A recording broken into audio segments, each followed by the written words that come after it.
And welcome back to another episode of the Double Doing Podcast. My name is Brendan Deek. Thanks so much for tuning in today. I know the podcast has been a little bit of a hiatus. I apologize about that.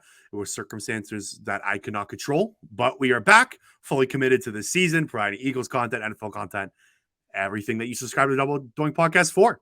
No one else to start kick back off with than my man, my friend Thomas Petersen. Thomas, what's going on? How do we even do this? Do we even remember how to do podcasts? I know I stumbled a little bit there, man.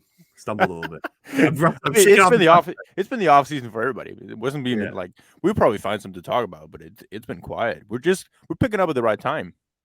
Yeah, I guess the month. Got a game in 2 days, an actual game.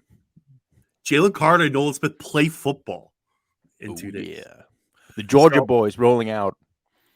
So we're going to talk strictly Philadelphia Eagles. Should have said that at the top. But if you know Thomas Petersen, you know when he comes on, we only talking Philadelphia Eagles. We got don't know anything about anything else. I don't. the only thing in my brain is a Kelly Green jersey going through, waving a Kelly Green flag. Speaking of the Kelly Greens, we haven't even got a chance to talk on the air about this. What did you make of the Kelly Green unveil? Have you bought a Kelly Green jersey? I know you're rocking the Kelly Green hat, but hit me with your Kelly Green take. I did not buy any Kelly Green jerseys yet. I'm not sure. I think I was so close to buying a Jason Kelce jersey, but then I realized that why would I do it now and not like a year ago? Like you've been able to buy Kelly Green jerseys. Like they've been having throwback Kelly Green stuff on the shop for ever. Yeah. So I think they have like this because this version I think looks different than past Kelly Green, right? Like the ones they just unveiled have like right. So it's the Kelly Green to them, like color, but the stitching is different. Or yeah, exactly. Like it's not the exact variation of the stitches. I think the number placement. I think there's certain stripes and whatnot, or certain places where the jersey's different this year. So I actually did. I ordered a Jason Kelce Kelly Green jersey yesterday. Good on you. Yeah, baby. I don't have it. I was so close of ordering a Jalen Hurts one. I was very close. I don't have a Jalen Hurts jersey. I have a Jalen Hurts t-shirt. It's a number 2 t-shirt. I bought it when I bought it at like the National Sports. It's a Canadian store. They had like a Jalen Hurts t-shirt on discount for number 2. I bought it there. It doesn't really fit me that well. It's an extra large. I'm a double XL guy right now, unfortunately. But I don't feel good wearing jerseys. Like usually I have jerseys like hanging on the wall or framing them like I did with Nick Foles up there. Like I don't feel good wearing sports jerseys. Like I'd rather just wear like t-shirts and hoodies and then like have the jerseys on the wall and like hanging around and stuff. I'll wear one for a game, but other than that, I don't walk around in player jerseys. Do you wear a jersey on, like, not at the game, but let's say you're watching a game in your room or in your living room? Do you wear a jersey?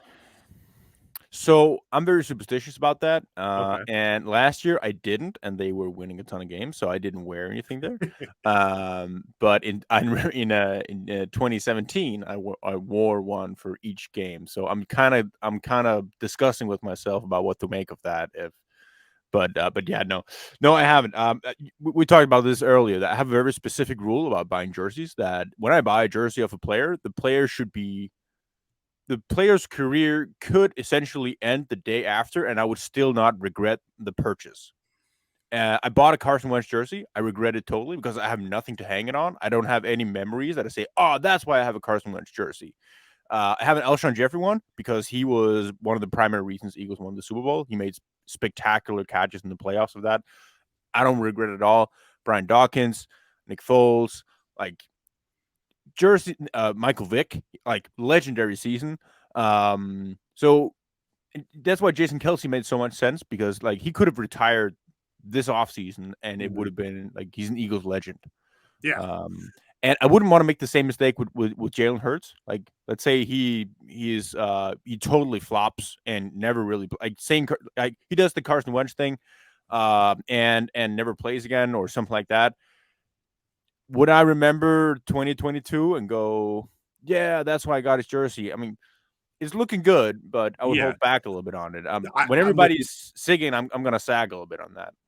I'm 100% with you there. Like, that's why I couldn't commit myself yet to a Jalen Hurts jersey. I need one more year. Jason Kelce was like, it was a no doubter, baby. Like, like Jordan Mailata would be one of those that no matter what happens, that transition is so unique, and that would be Yeah. such a cool story. Like you could pull that jersey out, and you would have a banger of a story to tell.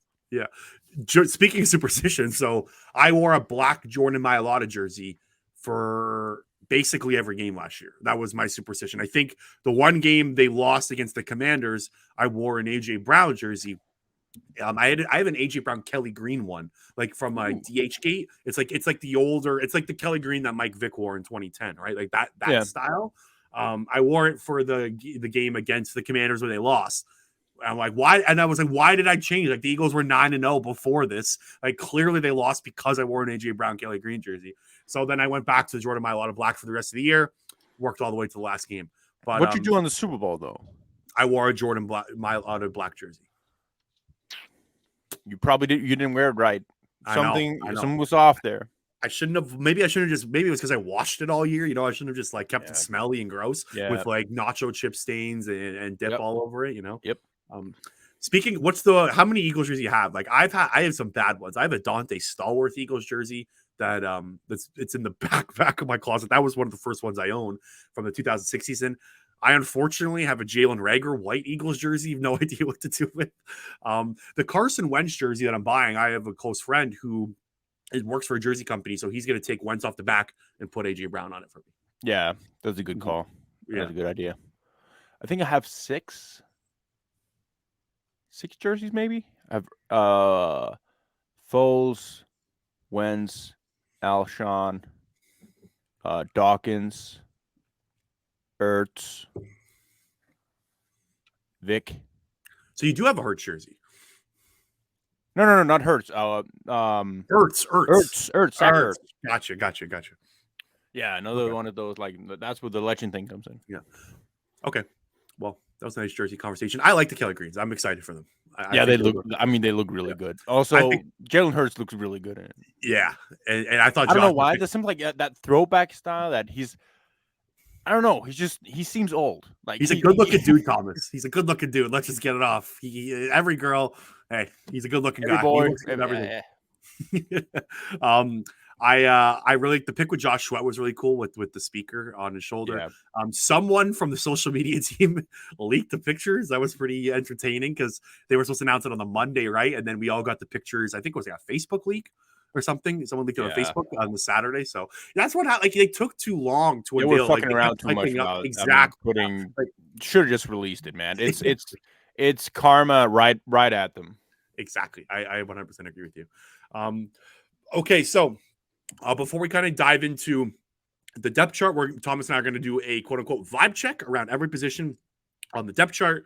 We're going to go through to see kind of how the practice have gone, what we're feeling, how these players are moving up and down. We actually got the first depth chart release of the season for the Baltimore Ravens game, which we'll discuss as well. We'll discuss how the Eagles are going to do in that preseason game, if they should play the stars and everything above the sun there.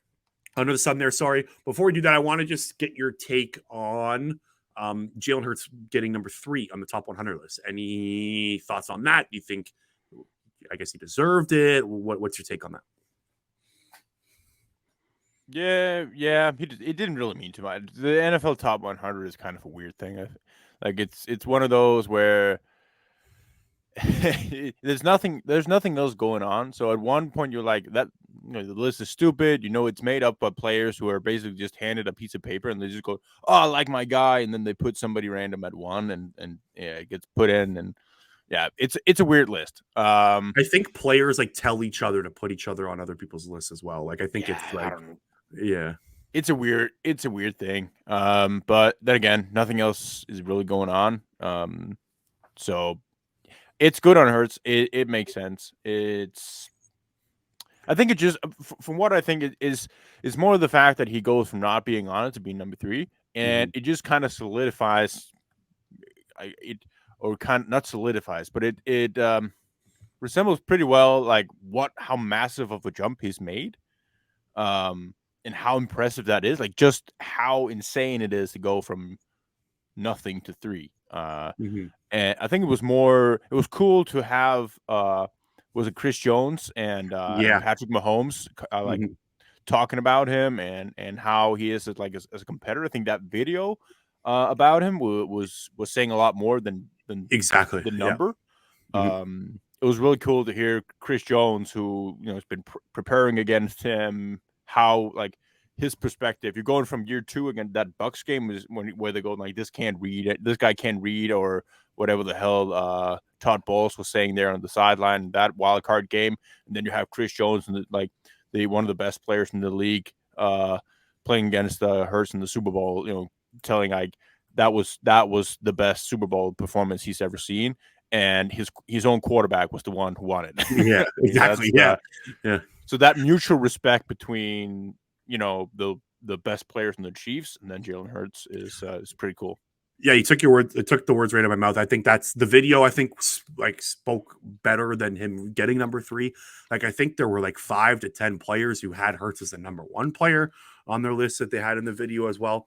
I just think it's cool to kind of see the respect from around the league, and I think it means something like going forward. Like the Eagles are going to have to sign some cheap free agents. They're going to have to find like talent of players wanting to go win a ring, right? Like kind of similar to the Ndamukong Suh signing from last year. Like he picked the Eagles because he didn't have to play. The guy's a businessman. He didn't have to come back to the league last year. He picked the Eagles because they're going to win a championship. Like they're going to have to find guys like that. And the best way to do that is to have a quarterback who the rest of the league respects and you want to go play for. Like Jason Kelce, for instance. Kelce could have retired this year. He came back because of Jalen Hurts, right? Yeah. So I think just the mutual respect around the league is something that stood out to me with that. Yeah, Olamide Zaccheaus and DeAndre Swift had pretty good comments here. I think it was the other day, like a few days ago after practice, they were talking about how I think Olamide said that Hurts just turned, like next year he's going to turn 35 or something like that, because he just turned 25, and so he said like he's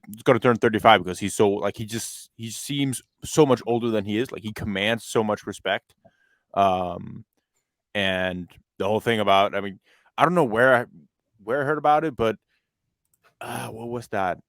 Was it Jason Kelce who talked about like how in meetings, like Hurts would be so professional about everything. Like when they would be like chatting up or joking about something when they were having film sessions, Hurts would break it up immediately, and then just kind of goes, so what coverage is the defense? Oh, it was on Move the Six podcast. It was Daniel Jeremiah who talked about Jalen Hurts, saying that whenever there will be some like joking going on when they were supposed to be serious, Hurts would break it up. He would go, so what coverage was the defense in? And kind of get back on track with it. I think that translates to the rest of the offense, and that professionalism really just speaks volumes to the rest of the guys there. 100% agreed. The Sean Desai quote was funny, where like he was knocking on his door at dinner to watch film. Hurts is he's a different cat, man, different breed. And it's cool to see him get the recognition. Okay, let's start. So what we're gonna do, we're gonna start with the linebacker position because that is the most pressing conversation around Eagles camp. We're gonna talk about the 2 signings the Eagles have signed: Miles Jack, former Steelers and Jaguars linebacker, to a 1-year deal, and Zach Cunningham, former Titans and Texans linebacker, to a 1-year deal. Both of them are worth up to $2.5 million. So incentives and whatnot can carry that. So very cheap deals for both. Pretty interesting that they signed them both to the exact same amount of money and the exact same amount of term. I thought that was pretty interesting. And they both worked out at the same time. So it was kind of like reinforcements, like, go, like get in there. Like we need help now. I guess the first question I have for you is what was your immediate reaction to this? And what do you make of how we bringing in some linebacker reinforcements? Yeah, I think it was much needed. It didn't look great behind Nakobe Dean. I know Christian Ellis has a lot of buzz going for him. He's gonna have the preseason games are going to be especially important for Christian Ellis, because if he flattens out in those, it's going to kill all the buzz and momentum that he has going for him right now. I don't know where all the talk about Christian Ellis really came from all of a sudden, but I like it, and he's spring. been making. He flashed in spring camp, right? I think that's where it kind of and I guess a little bit. And the Titans game last year as well. He played well in the Titans game was fine. Yeah. I don't know, spring practices and 7-on-7s and Skelly for linebackers where you don't read anything and you just drop straight back into coverage. I hate it. And training camp in general is a very hard. Linebacker's the hardest position to get I like was about to say. a real read on a linebacker because it's instincts, right? It's Have you linebacker seen the knock there's been on Nakobe Dean recently on Eagles Twitter? That like ever since Nakobe Dean had like a slight ankle injury, people like kind of freaked out about. They're turning on our boy, man. They're turning on him. And it's like you see some like ESP, for example, he's saying like he's not impressed with Nakobe Dean. He hasn't been flashing or standing out. It's like if there is one guy that I would listen to less about linebacker and evaluation, especially in training camp, there are no like wide receivers. It's easy. You see it. They run fast. They catch balls. They score touchdowns. It's easy to see in practice. You're talking about a position that they can't hit. It's not you can't tackle in camp. You don't know what gap they're supposed to be in. You have no idea what rules they're playing in. So like in the coverage scheme underneath. So you can't evaluate that. It's just not possible. And trust me, if anybody cheats in drills, it's linebackers. If you know it's pass Kelly, you're not going to be reading anything in the run game. You're going to be dropping straight into your pass keys. If it's run, it's 7-on-7 with inside box run fits. You just go straight to your fit. Then everything comes out. 11-on-11, you got motions coming out. You have no idea where you're supposed to be. That's when everything kicks in. That's when you start freaking out, and you have to rely on athleticism to kind of compensate for that. So that's why I want to see like Christian Ellis come out, Nicholas Morrow, because I know that his veteran presence, that's where Zach Cunningham as well. I know those two guys are going to be better in that department because they have so many snaps. They have that experience with them that they know how to read these things. And that I think that's where Christian Ellis is going to be bumping down on the depth chart. I maybe. So right now, the Eagles linebacker depth chart, so the one that they released for the Baltimore Ravens game on Saturday, at the linebacker position, Christian Ellis and Nicholas Morrow are the two. They're using a brackets. It's either brackets or. So Christian Ellis and Nicholas Morrow are both on the first team will linebacker position. What's your take on that? I think there's really like you can't really put Miles Jack or Zach Cunningham there right now, right? Like it's so exactly. early. That's my like, thing about way too early. You can't do it. It's going to look bad. Yeah, you're selling your guys out in that case. Exactly. I think it's just way too early for that. Yeah. Like Miles Jack right now is listed as the third team Mike linebacker, which again, I don't put too much stock in that. Zach Cunningham is the second team Will linebacker. I think from both the signings, I'll start with Zach Cunningham. I feel like he is the more, I guess, aesthetically pleasing linebacker, or the one that the Eagles and Howie Roseman would want to pop more or be beside Nakobe Dean, because he is very long. He like his arm length is out of like I think he's like was like the 99th percentile arm length coming out of the draft. He's a bigger body. He's more of a thumper. I think you want. Like, I think him beside Nakobe Dean just makes more sense from the size-wise because Nakobe Dean is obviously undersized. But Zach Cunningham has battled injuries, like, over the last 2 years, right? Like, he only played 6 games last year for the Tennessee Titans, sorry. They claimed him off waivers midway through the 2021 season. He hasn't really produced. Like, in 2020, he had 164 tackles, which was awesome. He had 93 combined in 2021, but last year he had 24 in 6 games. Like he just last year was such a drop off from his play. It's kind of hard to see him like just step in and take the number 1 linebacker spot just from the injury base. I do think that's where the Eagles would most like if you were to give Howie Roseman true serum and say which linebacker do you want to work out of these two, he'll probably say Zach Cunningham. But again, until I see it, I can't really give a take on it. Like he was banged up last year. It's hard. I think Miles Jack is the better player out of these two. Miles Jack last year, like he's had 3 seasons of over 100 tackles, 104 tackles last year. He started 13 games for the Steelers. He got like legit money from Pittsburgh.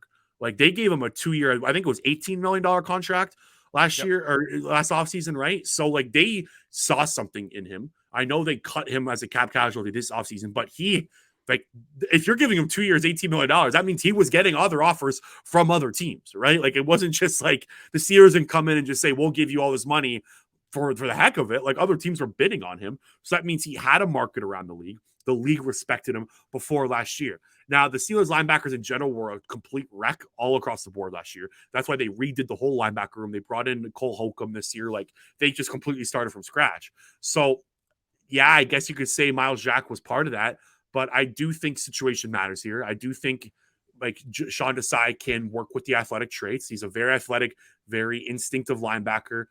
The last 2 to 3 years, it's just been tough. Like he had the Urban Meyer year, right? Like Urban Meyer was a disaster in 2021 with Jacksonville. So I think Miles Jack intrigues me more, but I do think the Eagles are more intrigued to see if Zach Cunningham can play. I don't know if I did the best to explain that. Take that for what you will, but that's how I look at it. I get it 100%. I think it was if I was to take somebody and have them as a key backup Mike linebacker in a defense where you primarily want to focus on having a strong defensive line, like want to be more in these 5-man fronts or 3-man and then 2 outside linebackers you have the ability to blitz with, and you mostly want like 3 safety sets, 1 linebacker, for example. I'd much rather have Zach Cunningham and Nakobe Dean in there than anybody else in the roster, because of their ability to play run fits. Zach, I really like. I liked in Tennessee because of his way to play the run. He's not a great guy to have in pass coverage, especially if you're wanting too much of him. Match zone. If he can get a bump over the middle, that's fine. But I would never want him to travel with anybody. And so I think where Miles Jack fits in for me, I would rather see like that role that he would fit. I'd rather have Nolan Smith play that, to be honest. If Nolan wasn't supposed to be rushing off the edge, if you get what I mean, like that will spot, I would much rather have I would much rather use that roster spot somewhere else, cornerback, for example, wide receiver, like where you have legit young talent, and then use the flexibility you have with guys that can play in multiple spaces, and then kind of like if you want to be in sets with 3 safeties, you can move Nolan Smith down. You have plenty of pass rushers you could put up there at the front. But yeah, I like to see where Miles Jack comes in because he was bad last year. He was bad 2 years ago. So he's like there's a reason he was left unsigned. 100%. Same with Zach Cunningham. Like none of these guys wanted too much money. They both signed for 2.5, like upwards of 2.5 with incentives. So it's not a lot of money at all. Yeah, like I think Eagles fans should like hamper their expectations here. I think it was the right move by Howie. I don't think Howie was completely in the wrong here. I think this was completely the right move. Like, go get reinforcements now. I just like you brought up Nolan Smith. I think Nakobe Dean and Nolan Smith are the 2 best linebackers on the roster. 100%, 100%. Yeah, and it's on Nolan Smith's position. Like Nolan Smith might be the best linebacker on the team. Yeah, like that's I think. As we're going to get into the defensive depth chart like later in this episode, I do think the up in the middle defense is a problem, not a big problem, but every roster is going to have issues. Like this team isn't perfect, right? But here's a question for you: who starts at linebacker week 1? Who's beside Nakobe Dean week 1?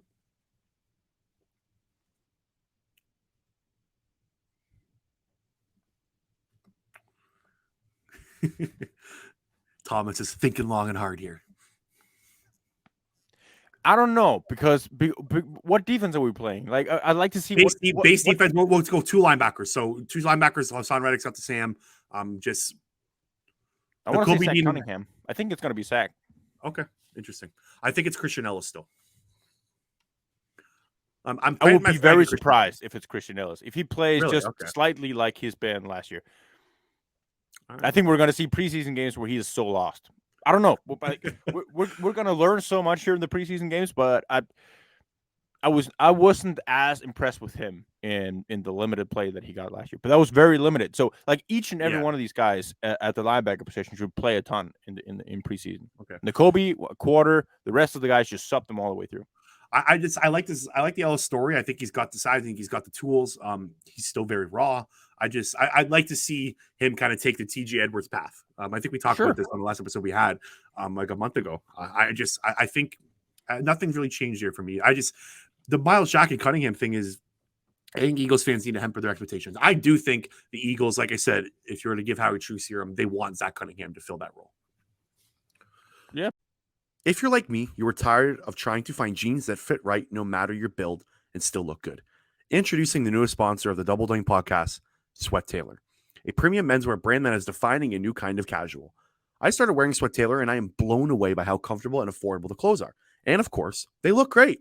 My favorite is the all-in pants. It's a 5-pocket pant that feels like sweats but look way better. Thoughtfully tailored and unbelievably stretchy. From jackets and pants to joggers and hoodies, Sweat Tailor's designs are made to seamlessly fit into your life, moving from runway to office, office to drinks, and drinks to wherever the night takes you. Specializing in casual wear for men, pieces are designed with comfort and versatility in mind for your everyday. Use promo code BDEEGST. That is BDEEGST for 25% off. That again is BDEEGST for 25% off your order at sweattailor.com. Okay, let's continue on the depth chart. So we started with the linebacker. We're going to flip back over to the offensive side of the ball, and we're going to start quarterback position. I don't know how much time we have to spend here. I think Jalen Hurts and Marcus Mariota have the 2 top spots pretty locked up. Do you think they keep 3 quarterbacks on the roster? I don't know. I'm kind of on the fence here. If they do, I'm really excited to see Tanner McKee. Agreed. I think he's one. Like I was going to ask at the end, who's the most exciting players you want to watch for in the Ravens game? Tanner McKee's up there, baby. He had a really long drive at training camp the other day. It was like an 11-play drive. He drove him down the field.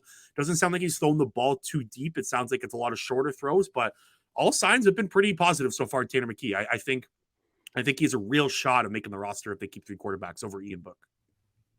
Yeah, and I don't know about you. You saw the Netflix series Quarterback? I have not watched it yet because I know the ending of it. Oh yeah, that's right. Like yeah. We texted about this. Yes. Marcus Mariota looked like he was done with football. Yeah. Like he looked like somebody who didn't want to play anymore. And I'm interested to see how it looks in the preseason. Who leads the team better? Because in the perfect scenario, Tanner McKee is going to be the backup quarterback to Jalen Hurts. Like he'll be cheap. He'll be on a long contract. He's on the team for 4 years. Obviously, Marcus Mariota is going to make the team. They're going to say he's the backup, but we're going to see a lot about Tanner McKee and whether or not he's going to be the guy behind Hurts moving forward. And clearly, the Eagles had that in mind when they drafted him, right? Sure. Like you drafted him for this reason. Learn under one year under Jalen Hurts and Marcus Mariota, and then hopefully by year two, you are the backup quarterback, so we don't have to spend a lot of money there. Yep. Okay, let's continue. Okay, let's go running back here. I think this is probably the most interesting one. This is so funny. I mean, imagine being Kennedy Brooks. Like you have just a whole. You're talking about the depth chart, right? Yeah. Okay. It says Gainwell, Penny, Scott, Sermon, and Swift, and running back 1 spot, and then Brooks by himself. Like you look at that list, you go, "Yeah, I'm not making this team." Oh my god, I'm almost crying. I had a really good laugh about that today. I was hoping you caught that before we started the episode. Poor Kennedy Brooks, man. Poor guy. But yeah, so just to reiterate, the Eagles have 4 running backs in their number 1 running back depth chart, and then Kennedy Brooks is technically quote unquote number 2, but he's really number 5 here. I do think I'm starting to. But I've always been a Kenneth Gainwell guy. You know this. If you follow me through Twitter, if you follow me through the podcast, I've always been banging the drum for Kenneth Gainwell, running back number 1. Even last year, I'm really starting to believe that the Eagles think he's going to be RB number 1 this year. Like I didn't know what they were going to do going into training camp, but from all the sounds, from all the stuff that I'm reading, all the sounds from training camp, I do believe that Kenneth Gainwell will be RB number 1 and have the most carries on the Eagles roster this year. Yeah, I think the running back spot is going to be a mess. I think it's going to be so much rotation. Like if you're playing fantasy, stay the hell away from the running backs. I'm seeing people drafting Rashad Penny high in the draft. It's like I don't know. I think they're going to be. I think they're going to be in some funny packages, offensively from a formation standpoint with DeAndre Swift's ability as a pass catcher. And then using Rashad Penny and Kenny Gainwell as the 2 guys in there with him. And then basically just I think Kenny Gainwell and Rashad Penny have a real like thunder and lightning potential. Both those guys can run hard and really take what the O-line has given them and then some. And then with the ability of DeAndre Swift and the Boston Scott you have as that switch up back. There's going to be injuries. Somebody's going to miss some time along the line of a long season. So really good depth chart and depth at that position. They have a lot of guys. I think they're going to keep 4. They're going to try to push Trey Sermon in the practice squad. I'm not buying the Trey Sermon hype over Boston Scott. Like Boston Scott has proven on the NFL field that he can play football and score touchdowns and run a running back room and lead a running back room. Trey Sermon had played 8 snaps last year, and it's insane. I think the Trey Sermon hype is so completely overblown. I think Rashad Penny makes Trey Sermon expendable, basically. Yeah, exactly. Yeah, he takes what Trey Sermon would give you and then adds some to it. So. One more note on Kenneth Gainwell I wanted to throw your way that I think people are forgetting. The last time we saw Kenneth Gainwell, he was easily the best Eagles running back on the roster. Go back and look at the playoff games. Against the New York Giants, 12 carries, 112 yards. Against the 49ers, 14 carries, 48 yards with 2 catches for 26 yards.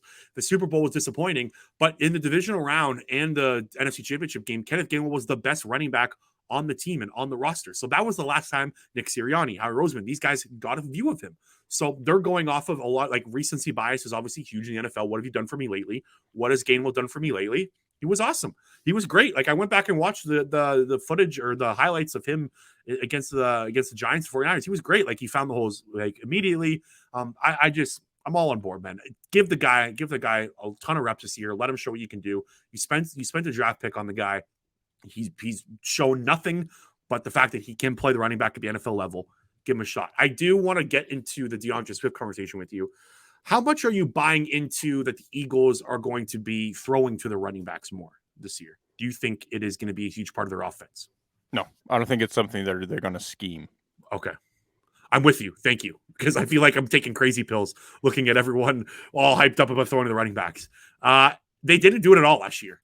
The Eagles had 262 yards thrown to the running backs last year. Dead last, 32nd in the NFL. They just didn't do it. Why? Because you have A.J. Brown, Devonta Smith, Dallas Goedert. You've got the three-headed monster here. Throw to their best players. You don't need to scheme up plays for running backs because you didn't do it last year. The Eagles were the third most efficient offense in EPA per play last year. They were a top 3 offense in basically every category. Stick with what works. Yeah. And the Sirianni, even remember Miles Sanders had that huge 2019 year, right? In receiving the ball. I think he had he almost had 500 or 400 yards catching the ball in the backfield. I don't know how much he did have, but it was he was a legit pass catching option in 2019 for the Eagles. 2020, everything went off a cliff, right? Let's forget 2020. The whole team was a mess. 2021, Miles Sanders completely fell off a cliff catching the ball in the backfield. And then last year, he didn't do it at all. Nick Sirianni, since he's been with the Eagles, Kenneth Gainwell had 253 receiving yards in 2021. That would have ranked 23rd in the NFL this year out of all running backs. It's just not something Nick Sirianni has done since he's gone to Philly. I know it was 2 years, and you could consider that a small sample size, but I don't know. I don't see the Eagles drastically changing their offensive approach unless they have to, unless teams counter it, which is going to happen. The Eagles are going to run into some road bumps because their offense has been on tape this year, last year, whatnot. We're going to see some variation, but it's not going to be drastic, no. Exactly. And he did do it. Naeem Hines was really good in Indianapolis when he was the offensive coordinator there from catching the ball in the backfield. But I wouldn't, if I'm the Eagles, I wouldn't rush into making a DeAndre Swift a key component out of your offense on third down. Agreed. Okay, offensive line. Let's jump to that. Do you have anything on tight end quickly? I don't have much. Dallas Goedert's obviously the guy. He's looked awesome in camp so far. Apparently, by all accounts, I think he's going to have a big year this year.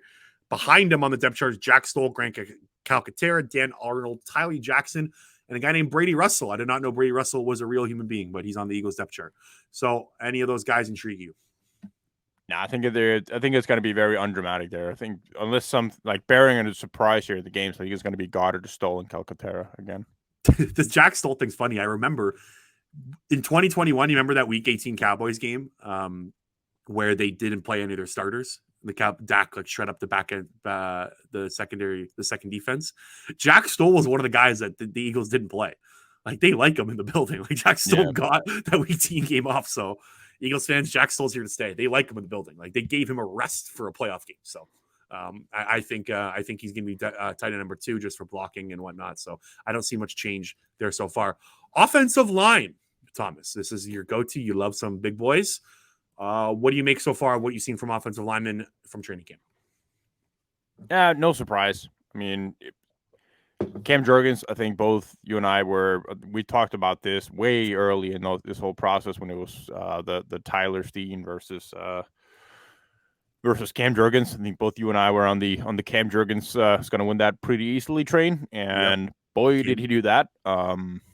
He's going to be so good. I mean, yeah, I think Cam is going to be a phenomenal offensive lineman for many, many years. Behind it, I don't really know too much about like how it's going to be looking in the back end of like on the depth on the offensive line. We know Jack Stoll can play. No, excuse me, Jack Driscoll can play. We think Tyler Steen can play. Obviously, like rookie offensive linemen always have a tendency to have growing pains, and so we can expect that as well. Yeah, I'm really excited to see the offensive line, to be honest, here on a Saturday, just to see what they have, and what can be rolled with throughout, because it's just like Eagles always have been known for having a lot of pride in the depth in the offensive line, and Stoutland does that better than anybody else. Josh Andrews, I think, came at a pretty good spot here for the center position. Now that welcome back, Josh Andrews, baby. Yeah, at least he can snap the ball. Yeah. Apparently, Brett Toth has been like, not great. Yeah. But yeah, I think Suapeta, Dennis Kelly is gonna probably going to be a guy like talk about veteran presence there on the back end of it. Yeah. And welcome back, Dennis Kelly, too. The Eagles are just bringing the band back together. Dennis Kelly, Josh Andrews, we're bringing back the old age. Oh yeah. So yeah, that's gonna be good to see here, because obviously offensive line is really tricky without full go practice and full go games. So I do have a couple takes on the depth chart of the offensive line. I'm 100% with you with Cam Jurgens. I can't wait to watch him play this season. He's one of the guys that like I'm just top three, I guess, younger players. I think it's Nolan Smith, Jalen Carter, and then it's Cam Jurgens. I do think that Tyler Steen is probably going to take over the backup left tackle job before week 1. He was drafted 65th overall in the draft. He was a starting left tackle at Alabama last year. The Eagles didn't draft him to be no slouch. They've already moved him to play. Like, he started at right guard in training camp. He's already taking reps at left tackle. I think this is the process we're seeing of Tyler Steen. If, let's say, Jordan Mailata was to go down week 1, week 2, week 3, I do think it will be Tyler Steen stepping in left tackle. Maybe not first 3 weeks. I'll give it to like week 4 because he's still a rookie. Dennis Kelly's a veteran there, right? Like maybe the first 2 weeks the Eagles will go like, hey, we want the 12-year veteran in there. 12 years, by the way, for Dennis Kelly. What a career. Like, to carve out a career like that, it's pretty impressive. But I think Tyler Steen's going to take over left tackle job at some point. And I do think this is going to be a position here, the offensive line depth, where once cuts start happening, once players start getting released, it's one big cut down day now this year. You're going from 90 to 53. It's not like in previous years where you I think it's like 70 players, then it's 53. There's going to be a crap ton of people losing jobs on one day. I think the Eagles are going to be very active on keeping their eye on offensive linemen who get cut. And let's say Jeff Stoutland in the pro scouting department like a guy, they have them on their radar. I think the Eagles will be pretty quick at snagging one. The offensive line depth's a little bit of a concern to me. And I think Howie and the Eagles believe that as well. Howie always has brought up the fact that 2020 was a disaster because the offensive line couldn't stay healthy, and he's not wrong. If the Eagles are to lose a couple stars in the offensive line, it can get dicey. So I do think that's a position that Howie will probably look to add on cut down day. Yep. Okay, let's transfer over to the defense. There's nothing left in the offense. Defensive line. Wide receiver. Oh, wide receiver. Right. Okay. Do you have any bottom of the barrel or bottom of the depth chart wide receiver takes you want to get off your chest? Joseph Nada has been taking a lot of first-team reps. Yeah, he took some first-team reps today. They're burying him on the depth chart here to make it look like he doesn't have a chance. I think they're trying to hide him. He's going to be probably a guy that, like, I don't know if he can sink through waivers at this point. You know what I mean? Like, I know it's still early. There's still a couple weeks, but like with the hype right now, getting first-team reps, getting that guy into the practice squad might be tough. Yeah. Nolan Zacchaeus and Quez Watkins sounds like it's pretty dead even. I think Quez Watkins is gonna be the third wide receiver. Like, I don't think they're gonna push on that. I think they really like his vertical speed. I would love to see a change up and maybe put Zacchaeus there, but I do think the Eagles are going to start off with Quez Watkins there. Then fourth receiver is going to be Zacchaeus. Fifth wide receiver, that's the thing. Like, the Eagles, if they want to keep Nada on the roster or any of the guys like Jaden Hasselwood, Johnny King, apparently the guy that they signed yesterday came into training camp today and made some nice catches. Devin Allen's still on the roster. I don't know if they're going to keep 6 wide receivers, but if it's 5 wide receivers, it looks like Britton Covey's going to take that spot just from his ability to return balls on punt and kickoff. Yeah. Yep.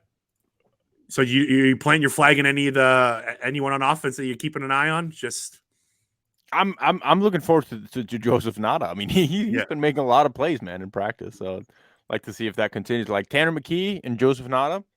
Is that a lock for a touchdown? Maybe. Yeah. They're going to touchdown. Anytime touchdown bets, you already look at some Joseph Nada anytime touchdown bets. Is that even open on the preseason games? I don't think they have anytime touchdown bets for preseason games. And the thing is, they're playing the Ravens. The Ravens have won 23 straight preseason games.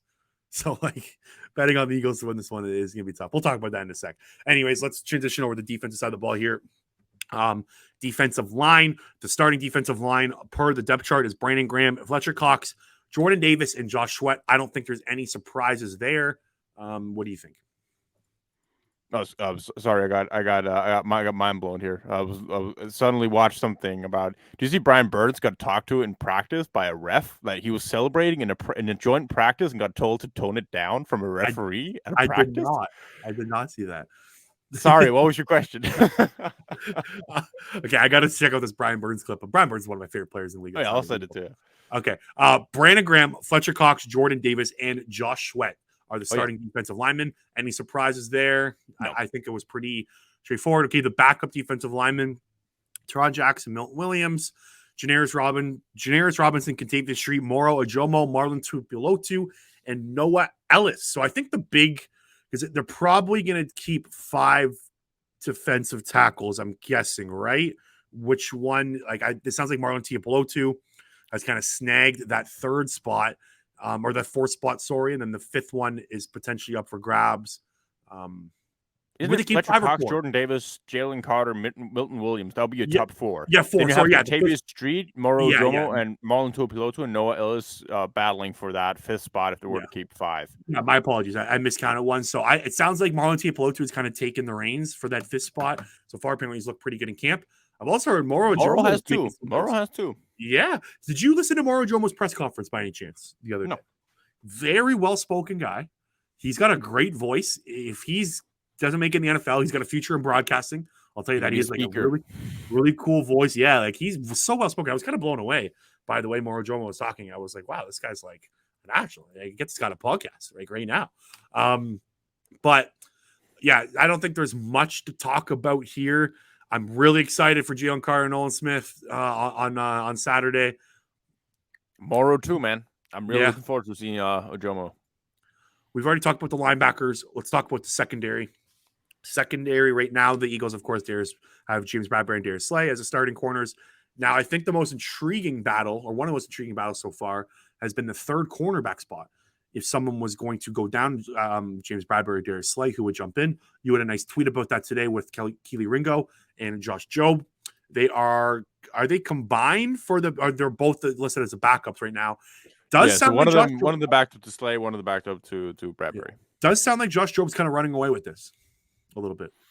Yeah, I mean he had a good practice today. Sounds like he had multiple pass breakups in a very short practice. But then again, Keely Ringo made some plays against Devontae Smith. Not something that a lot of the corners on the team does. Mm-hmm. So I think that's one of the things where like Keely Ringo coming in as the rookie, just turned 21, has his flaws in the game. That's why he was dropped to the 4th round. One of the things again where Josh Jobe was here last year, who played some time, you want to show probably that you don't just want to put the rookie ahead of him. I think that's going to be a real battle. But between those two, both of them are going to be making the roster, so it's going to be a continuing battle all throughout the season. Hopefully, we don't get to see them a lot because that would mean that we would have injuries elsewhere. But yeah, overall, the youth and the depth at cornerback with Keely Ringo, Josh Jobe, Eli Ricks, Mario Goodrich has been making plays. Mekhi Garner has been looking like a safety. Apparently, like he's been making the top 2 hits of training camp so far. LSU boy, we like an LSU boy. Yeah, sounds like Greedy Williams is having a little bit of a trouble transitioning here over. Like he hasn't really been he hasn't taken his his chance of really solidifying the spot there in the team. So, but it's one of those signings as well where like if the young guys on the team step up, he is immediately expendable. Mm-hmm. I think it's funny. The Eagles have like Mekhi Garnett, LSU, Josh Jobe, Alabama. Like they have like higher end schools for these guys. Like they like these undrafted kind of like fallen out of all the top guys on these big schools. They're ready to pick up the crumbs in Josh Jobe and Mekhi Garner. Like you said, Jobe's a guy like they really like. Like when he got injured last year before I think heading into the start of the year, they didn't release him over it. They kept the roster spot open for Jobe. They really like him in the building. I think this guy's going to see real playing time this year. Like we brought up, I don't know if it was last episode, but I've kind of brought up all offseason. Like Darius Slay and James Bradbury started all 17 games for this team last year. That is very hard to replicate on a year-to-year basis, especially with two quarterbacks now that are 30 plus years old. So one of these young guys are going to be thrown in the spotlight. We're going to see Kelee Ringo probably. We're going to see Josh Jobe play at some point and get real snaps. So I think these guys are important to the roster. Yeah, definitely. But yeah, then you go like safety is open for like you're talking about top backup cornerback spot. We have a safety spot that's open. Like Reed Blankenship got one. Then we have a wide open Terrell spot Edmonds there. and Kayvon Wallace are currently listed as the two number one first team safety reps. Yeah, I think that's just to put names in there. It's a 4-man competition between Evans, Brown, Edmonds, and Wallace there. I think the best case scenario for this team is if Sidney Brown and Reed Blankenship are starting day one at safety. Absolutely. Sidney Brown's a guy to watch this preseason. He's gonna flash on tape. He's gonna come downhill, hit some guys. He's gonna be one of the most exciting players for the Eagles in preseason. I think fans are gonna start. Yeah, but what we really want to see from him is that whether can he play deep safety? Because Reed Blankenship isn't the guy that you put at deep safety and you go, we're good. I mean that the guy with the most speed and mobility to play the deep safety position is Sidney Brown, but he just hasn't done it a lot. Like it's not what he's like in Illinois. He was a box safety for most of his time there, so that's something I really want to see him just make a few plays at deep safety and just like continuously read things correctly on the back end. Then I'm read good. Blankenship things on the back end. It's my pot of the day. No, I'm with you. Because they're both similar guys, right? Reed Blankenship and Sidney Brown. They kind of have similar traits a little bit. Sidney Brown's got a lot more speed, like you said. Like he's an athletic freak. So, but yeah, like you said, the deep safety is going to be important. He's also a little bit undersized, right? Sidney Brown. So, yeah, it's not like an ideal spot for a guy that's undersized, but he's got the athletic traits, in my opinion, to kind of counteract that. Okay, who do you think starts day one at safety? I've already asked the linebacker one. Yeah, I think it's going to be Blankenship and Brown. I agree. That's what I think that is, and I think that's the best outcome. Like that's what I'm hoping for, and I think that's where the Eagles are going to go. I think after this preseason game, you're going to start to see the Sidney Brown train move. You're going to start to see the hype going. You're going to start to see him getting more first team reps. I really think the Sidney Brown love in Philly is about to take off. Yeah, that's got to be so good, man. Oh, I can't wait, baby. Let's speak. Saturday, the Eagles play football in 2 days. Most exciting guys you're looking for? Any quick preseason takes or game one preseason takes you want to get off your chest? Nolan Smith. I'm so excited to watch him. I can't wait to watch Nolan Smith.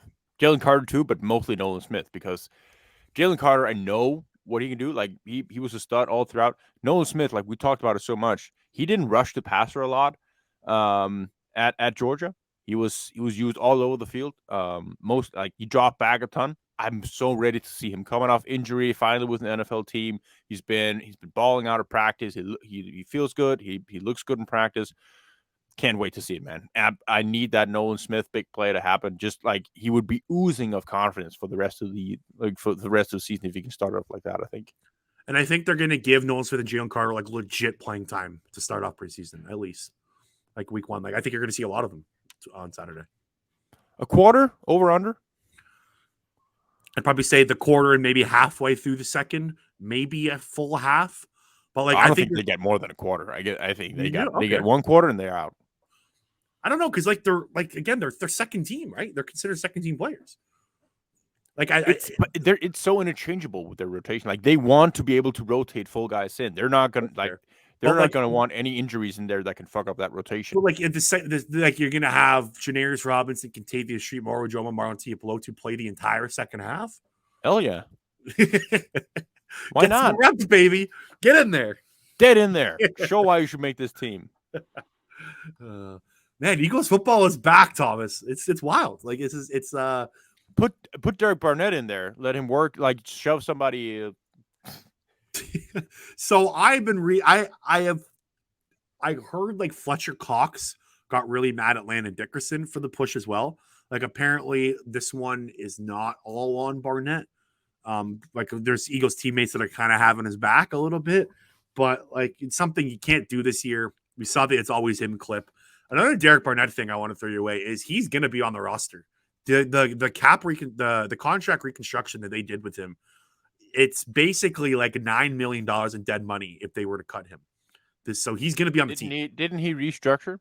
That's my point. With their contract, no. But didn't he take a pay cut? Yeah, but it didn't make like it the construct the First they restructured his contract, but didn't he take a pay cut as well? A little bit of a pay cut, but it basically makes it like the dead money and the cap savings money a lot more difficult. Like I think they like push more guaranteed money to future years, which is why they can't really get rid of him. Like I was doing some quick math before the episode, and I think I got to like 9. Before he had a max value of 8.5. Now his contract has a max value of 6. So he can't have a hit of more than 6. Field Yates in late July. I don't know if Over the Cap had it updated, but from what I was reading, like it's going to be very hard for him money wise to not be on the roster. Ugh, why do we have this guy? I know. I'm kind of sick of the Derek Barnett saga. I would be down. I would have been way down to see if Janarius Robinson could step up or something like that. But heck, just have another DT. Like put Morrow in there instead. Like Morrow Joma can play defensive end in the 3-man front there. Well, go listen to Morrow Joma's press conference. I'm telling you, he's an impressive dude, and he's young. He's 21. Like, he started 5 years back. The Kelly Ringo of the D line. Yeah, this is like a legit prospect. Okay, Thomas, we are 50 minutes in. I think we can kick rocks. Anything else you want to get off your chest? No. I think that was a good bounce back episode we got going. Yeah, here. It was good to get back. A little rusty, but I feel like got off still a little rusty, but I feel like that was good. Again, we'll be back full time. 3-4 episodes per week on the Double Drink Podcast channel coming from now. Don't worry, we'll not go a hiatus ever again. I got you guys. Make sure to subscribe to the channel. Shout out to Sweat Taylor and BetterHelp, the sponsors of the show. Make sure to check them out, and we will talk to you later.